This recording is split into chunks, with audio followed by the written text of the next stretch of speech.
welcome to the court of the Edijester, ladies and gentle beings. How are we doing today? Oh, I've got a doozy.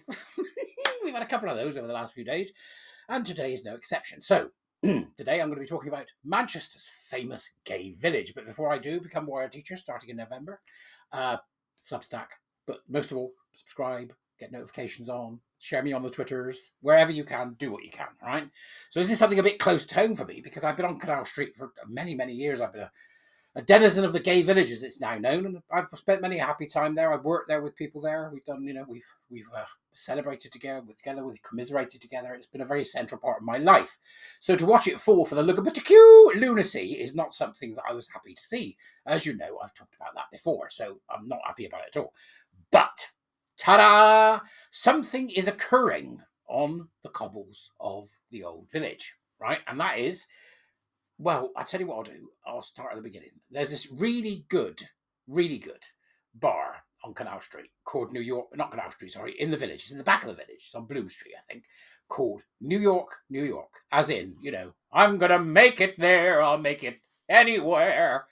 Old Frank Sinatra bobs. Now, once you've got to New York, New York, you're almost guaranteed a good time. It's run by a fantastic woman called Tracy and her son. Her son was like knee-high to a grasshopper when I first saw him. He must have been about 8 or 9 or something. He's now this strapping 6'5" bloke. But they run the place together. She's got an MEB for services to charity for raising money for AIDS charities. So this is a serious player, a real ally in the game, and has been over many, many years, since about 1989. So this is a long-standing player. Now, they always have a great sort of thing going on called, it's a knockout or something silly around about Pride time. But what I'm interested in is what Pride has done. So Pride has done a very interesting thing. They've sent out an email today, which I've received, in which they've had to doctor photos, right? So first of all, take a look at the Pride photo. Do you see it there? Right, okay, so the Pride photo, either there or there, I'm deciding which.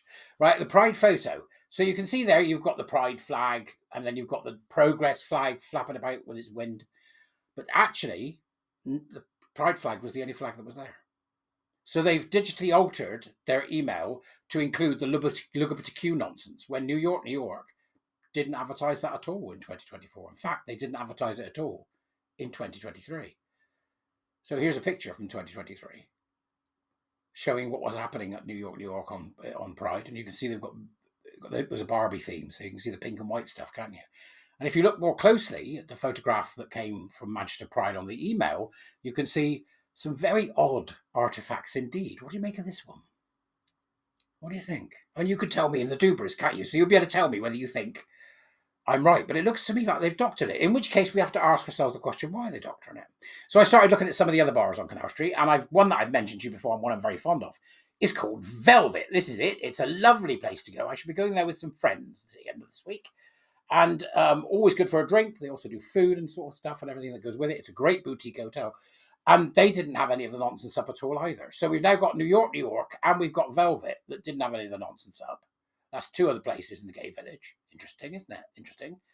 And Manchester Pride, in order to make it look like everybody supported, doctored a photograph taken of New York, New York to include the TQ plus nonsense. Why? Why are they lying, is what I'd like to know. And secondly, why do they feel like they have to lie? Anybody got the answer for me? I'm sure Manchester Pride haven't, because they blocked me. And I know that they blocked dozens and dozens of you.